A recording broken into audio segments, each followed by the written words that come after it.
What is up, you guys? It's Ashley Janae, and today we're back with another video on the Nature channel where together we glow, grow, and we improve ourselves.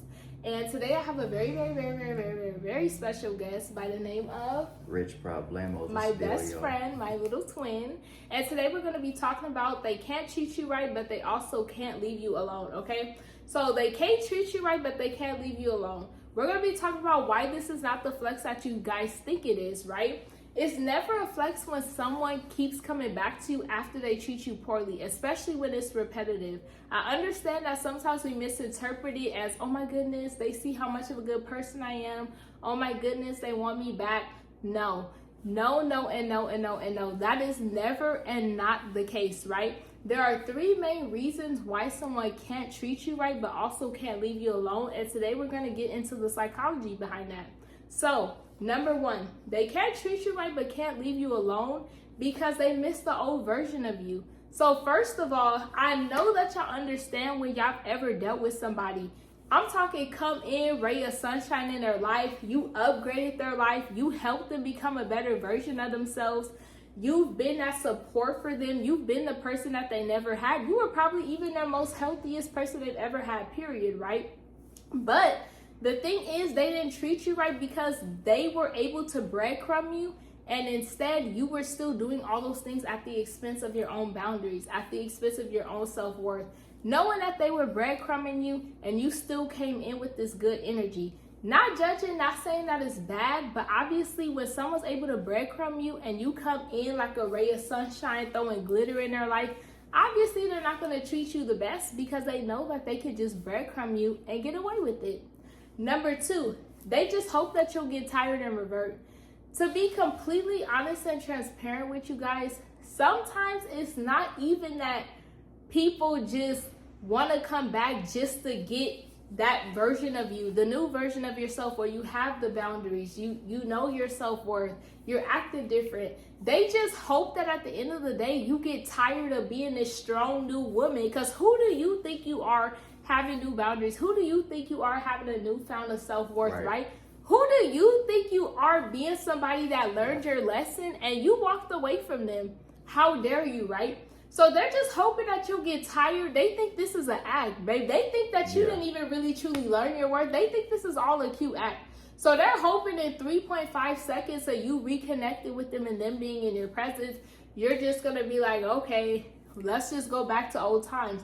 And sometimes that's how it is, because I know that some of you guys have reconnected with people in the past, maybe whether it's friends, romantic, whatever the case is, right?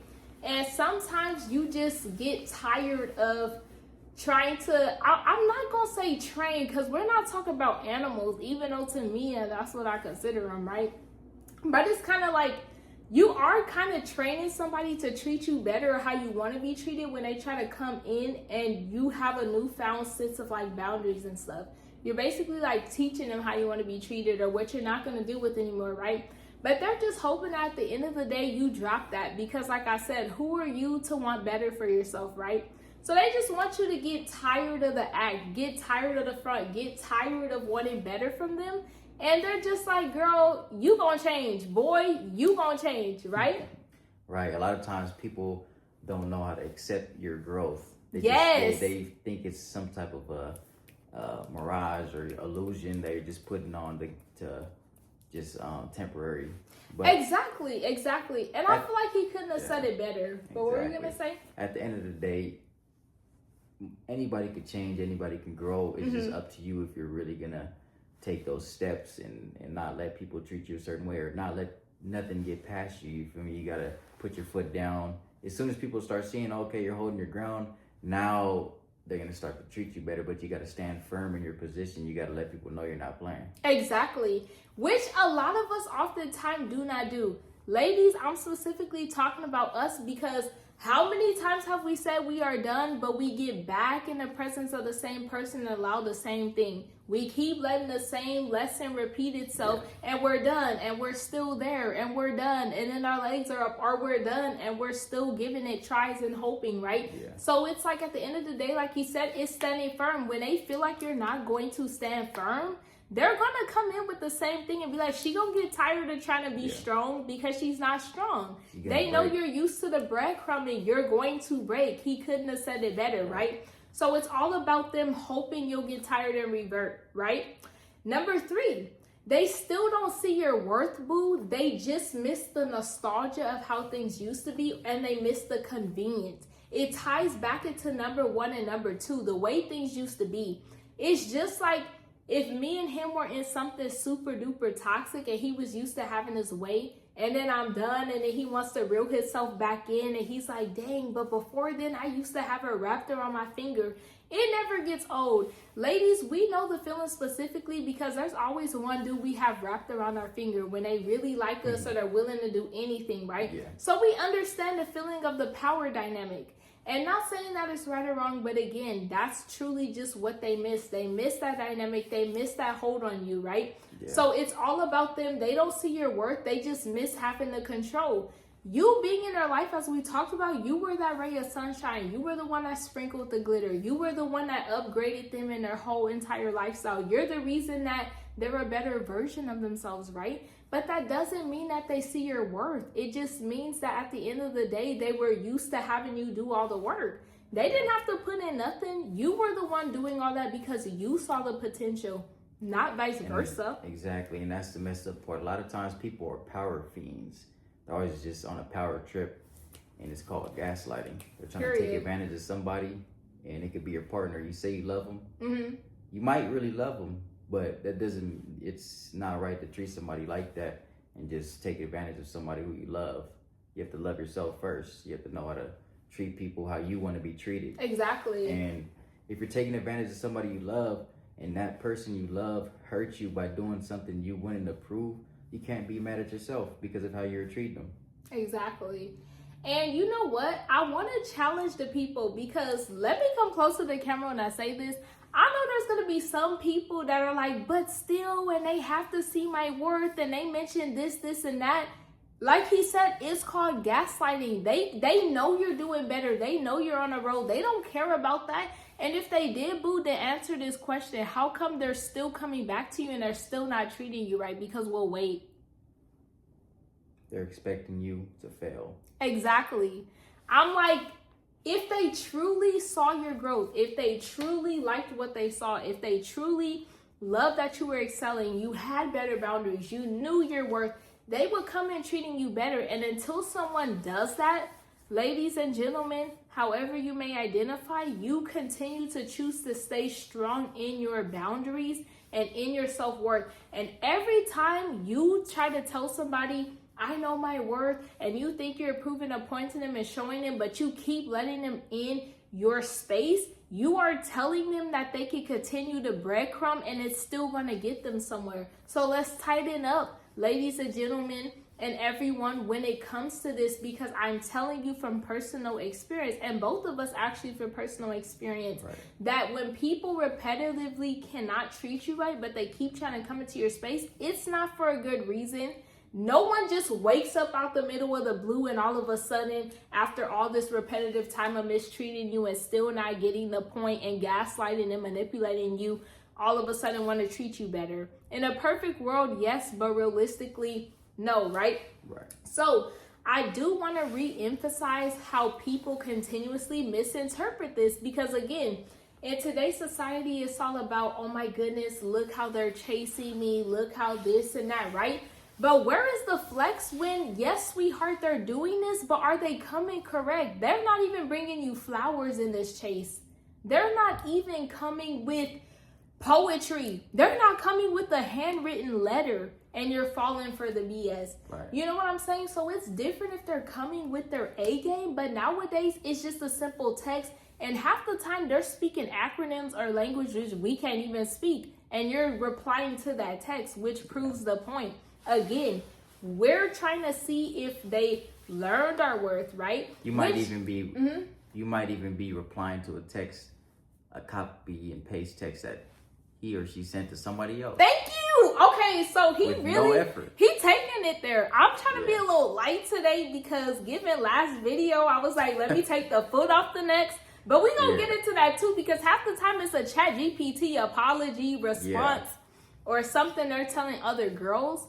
But it's like, at the end of the day, like I said, if you're still replying to the bare minimum, what are you expecting, sweetheart? And it's just honestly the truth. Again, this is me being the big sister. This is me being the one telling you guys the harsh truth, which some of you may know, and this is confirmation for you, right? But at the end of the day, it's all about no longer misinterpreting that sign. When someone cannot treat you right repetitively and they keep coming back, they just miss the old version. They miss having you wrapped around their finger. They miss having the control. They miss the dumb you. Let's just put it that way. It's very simple, right? The you that tolerated the BS, right? And I'm just reiterating this because I learned in a communications class that repetition is the key to people kind of understanding the gist. But I just feel like it's very imperative, you know, especially to those that are younger watching this channel, right? Do not see that as flattery. Do not see that as something cute. That is somebody just wanting you to revert back and go back to that version of yourself. Because again, if you woke up and knew that you deserved better and you saw what you deserved and you want better, if someone cannot change for you, they don't want you.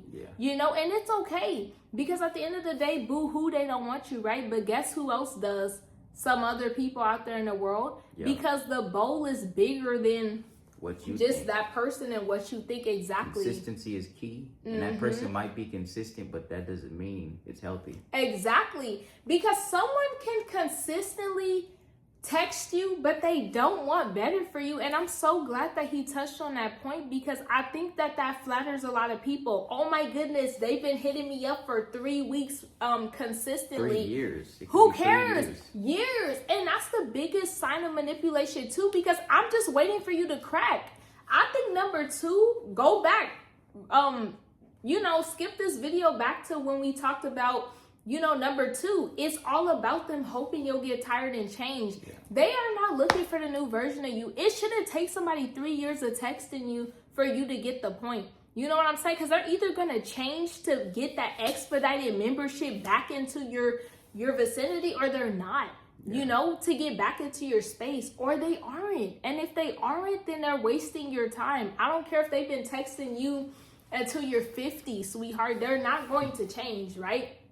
So again, just re-understanding, you know, when it comes to people continuously texting you, continuously hitting you up, it does not matter. We look at action on this page and on this channel. That is something that we look at, right? And even him as a male, he can tell you that it's all about the action, right? It's not just the words. All about the action. And don't be afraid to cut that person off. And be alone for a little bit, because sometimes when you're alone, that's when you have your best ideas. That's when you're focused, you have tunnel vision, you're able to see better, you know what I mean? Exactly. And that person might be a distraction, even if they're not fully in your life. But those little moments when they do kind of like hit you up or talk to you, or you guys might hang out sometimes, now they're in your thoughts. Now since they're in your thoughts, you're not able to think about anything else. And now you're limiting yourself, and you already know that that person hasn't helped you grow or elevate. You grew without them, and they didn't grow with you. You outgrew them. And that's the thing too. It's very hard to tell that someone really even changed when they're not even growing with you. And I'm not saying someone can't, because people can.